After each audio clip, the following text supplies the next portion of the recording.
নবী হওয়ার আগে বিশ্বনবীর আবাদত ছিল চিন্তার আবাদত, এবং বিষ্ণু ঈসা ইসলাম উনি নবী হওয়ার আগেও এই চিন্তার আবাদত করতেন।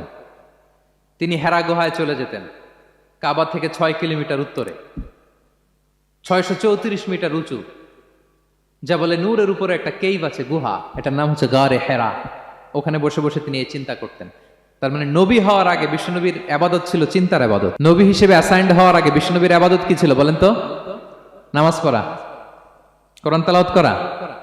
কোরআন তো নাজিলই হয় নাই, কোরআন তেলাওয়াত করবে কেমনে? তখন 6 মাস বসে বসে উনি ওখানে কি করেছেন বলেন? ধ্যানমগ্ন ছিলেন, তিনি চিন্তা করতেন। ওইটাই ছিল ওনার আধ্যাত্মিক শিক্ষায়তন। ওই নির্জন গুহার মধ্যে উনি যখন চিন্তায় মগ্ন ছিলেন, আল্লাহর সৃষ্টি শৈলী নিয়ে চিন্তা করতেন, ঠিক ওই মুহূর্তে, অন্তিম মুহূর্তে, ওই মাহেন্দ্রক্ষণে নাজিল হয়েছে ইকরা বিসমি রাব্বিকাল্লাযী খালাক, read in the name of your lord who has created. পড়ো তোমার প্রভুর নামে যিনি তোমাকে সৃষ্টি করেছেন, শিক্ষা দিয়েছেন। তাহলে সম্মানিত সুধী, ইসলামের সূচনা হয়েছিল, এটা বলা যায় ফাইনালি যে ইসলামের সূচনা হয়েছিল এই চিন্তার